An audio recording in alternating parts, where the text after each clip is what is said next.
evening, everyone. Welcome back to my channel, True Crime with Jess Rose. And tonight I'd like to look at a really sad case. It's really a sad. Here I go again. But I have to emphasise it.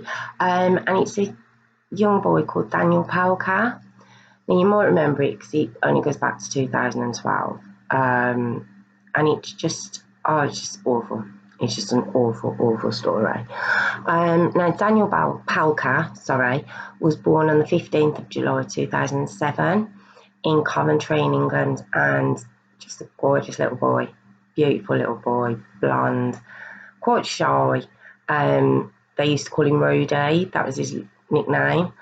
Now, Daniel's parents, which I've got to try and pronounce these, so I need you to kind of bear with me, Magdalena Luxach, and Daniel's biological father, this is Eric Pelka. Now, they came to England from Poland in 2005, and then Daniel was born in 2007, so he's actually born here. But due to violence in the relationship, which did have social services involved in the family, Daniel's dad did leave in 2008, so Daniel had been very young. And I think Magdalena had said, you know, I can protect the children, and there is like writings of that. And so, although social services were involved, they, you know, allowed the children to remain. Daniel had a sister, an older sister. Well, in 2010, again, bear with me on the pronouncing, Marius Kresolak moved in, which would become Daniel's stepdad. And it was around this time that bruises started to appear on Daniel, right after Marius moves in. And then in January 2011, he went to A&E with a broken arm, and there was bruises all over him at this point. And even though at the time he was assessed by social services, a doctor had come forward to say that it could have actually been an accident, this injury. Don't know about the bruises, but yeah, apparently accidental.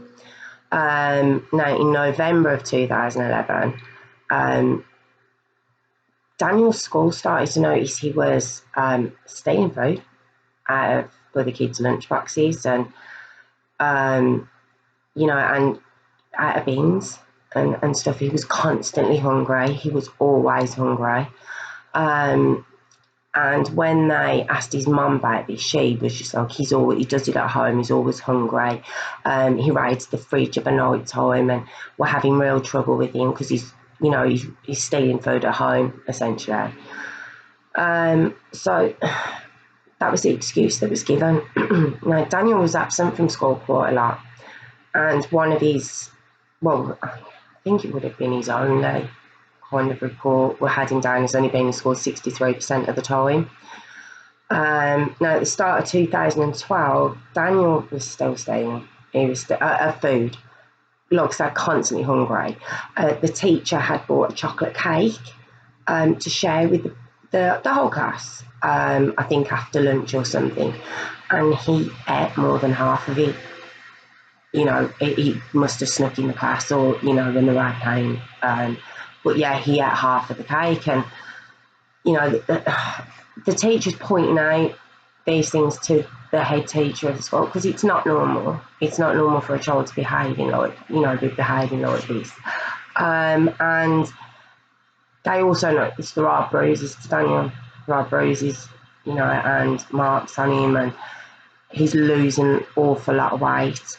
You know, so the school is showing concerns as well, but Magdalena's always got excuses, always.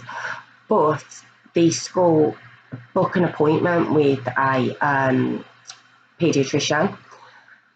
Now, Magdalena cancels that appointment 3 separate times. 3. And because it was the school who asked for that appointment, she's like, why didn't anyone go round? You know, they've got a concern. She's not taking him to the doctor. But anyway, after I think the fourth appointment was given, she does take him, and the doctor actually says he could have worms and prescribes him something for the worms. At this point, Daniel was 30 pounds,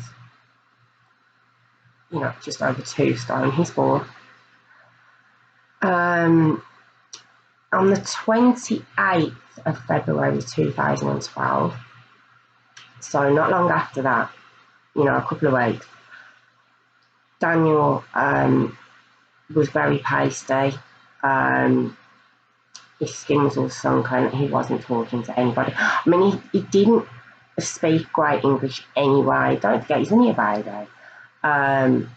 But he was non-communicative at that point. He wasn't talking to anyone. Now, bearing in mind, social services have been in touch with the family through Magdalena's previous relationship with Daniel's dad, have been in the family's life over this period of time. So it doesn't make sense that he wasn't looked in on. It was, now on the 1st of March 2012, there's some very, very sad CCTV footage. And it's of Daniel's mum, Magdalena, and his little sister. And Daniel's very slowly walking behind them. And the reason it's hard is that night he was given the beating that would eventually kill him. When he got home, he'd wet himself. Because they'd locked his door and took the handle off, so Daniel couldn't go to the toilet. But because he wet himself, he was beaten again. A thing that used to get done to Daniel is he'd be put in a cold bath for hours and beaten. And when he was put in the cold bath on the 1st of March 2012, it was a regular thing. His head was banged off the bath, and then he was just taken out and put on a rancid mattress that was in this tiny box room. So Google searches were found from the 2nd of March 2012, so a day later, a patient in coma. What to do if your child's not waking. Lots of these searches were done on the 2nd. Now, this beating was on the 1st, so this is the 2nd now. It actually took till the 3rd of March 2012 for his mum to actually call 999. And you can hear the call. You hear this. You can hear the call online. It's just heartbreaking because you know what they've done, and you listen to it and you think cold. There's a name I'd love to say, and I won't. But and Daniel was sadly pronounced dead at 3:50 a.m. on the 3rd of March 2012. It's just so sad. It's so sad, and I think what makes it quite hard is seeing that footage of him walking, and he's literally just walking behind. She's not waiting for him. She's just carried on ahead with his sister, and you just see him walking forlornly behind them, and it's just so sad. It's so sad that he was 4.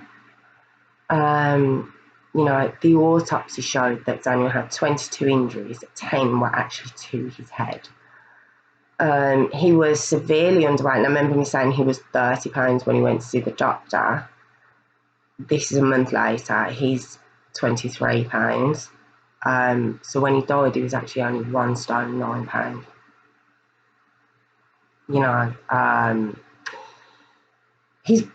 Daniel's body was eventually returned to his dad, but his dad couldn't afford to bring him home, basically, to Poland. Couldn't afford it, and a Polish funeral firm came forward who were based in London and paid for it, essentially, donated the cash to his dad.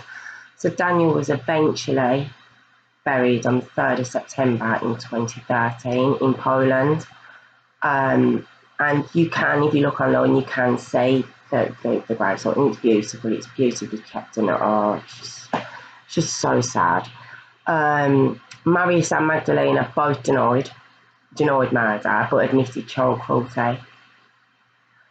And she straight away tried to blame him and said that there was no way she could protect Daniel from all these beatings, because she'd get beaten, or if she fed Daniel, she wasn't allowed to feed him, she wasn't allowed to, comfort him. There was nothing she could do from all this.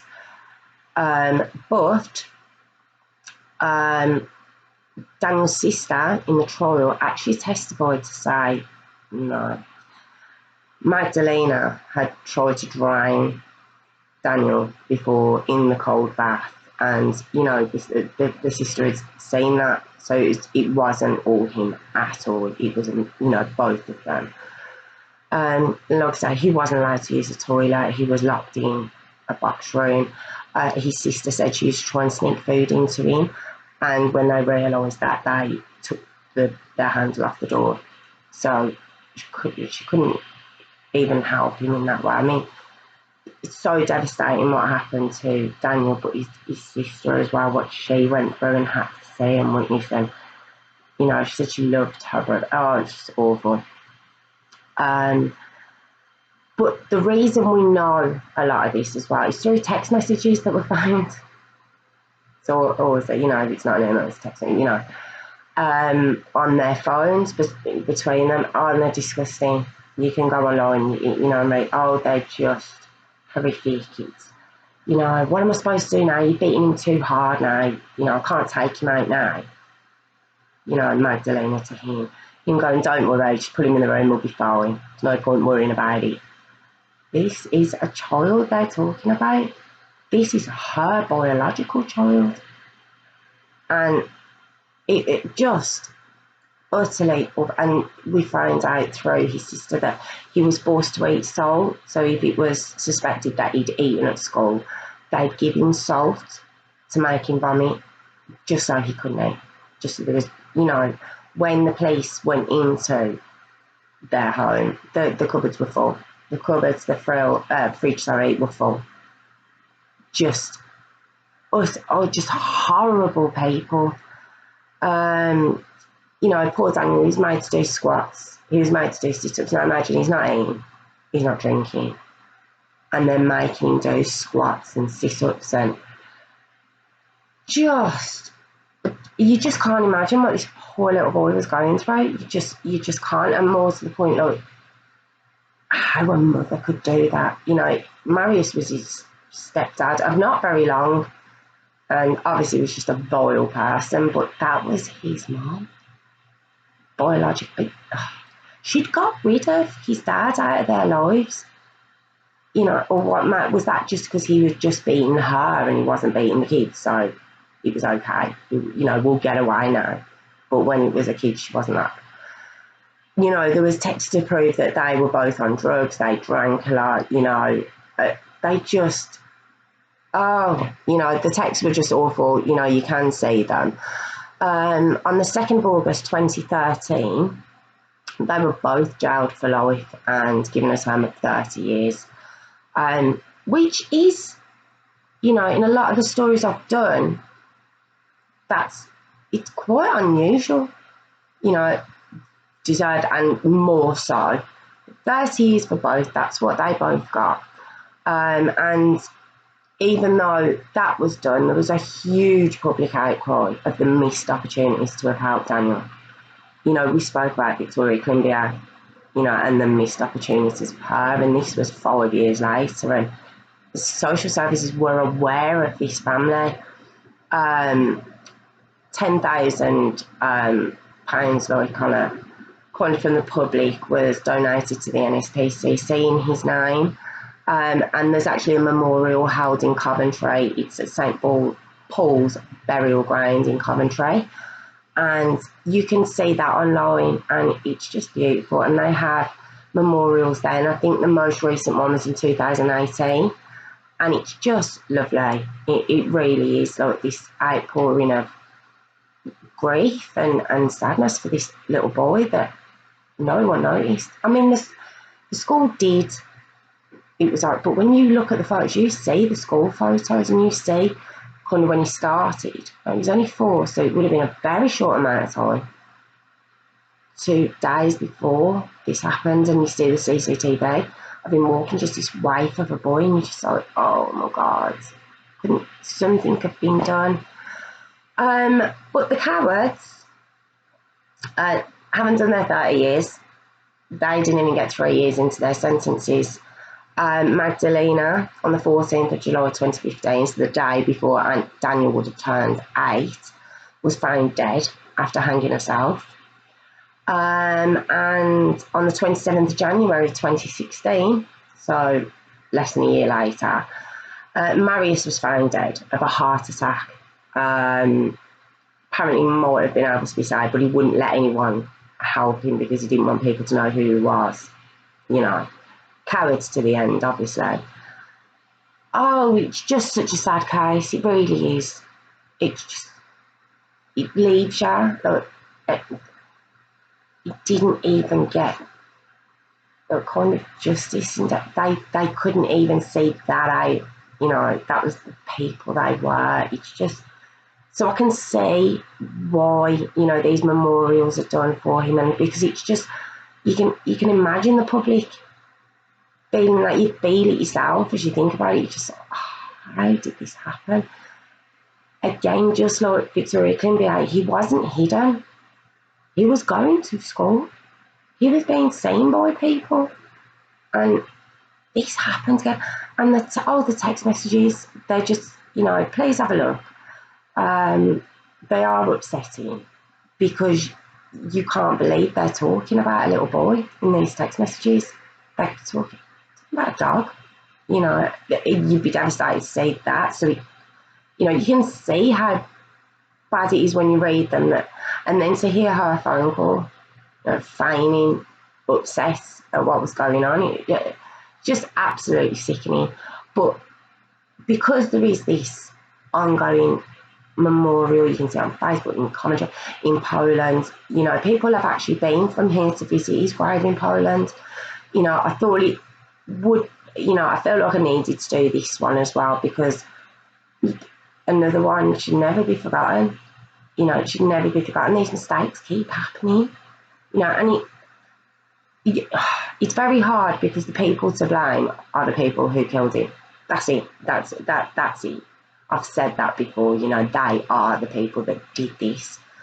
But when you think there were chances to help him and possibly give him a different ending in life, you know, give him a chance. It just kind of makes you a little bit, couldn't someone done something? But you can't say unless you're in that position. You know, you don't, you know, I did read that the teachers did try. Maybe they just didn't think it was as bad as it was. I don't know. But that was the story of Daniel Pelka.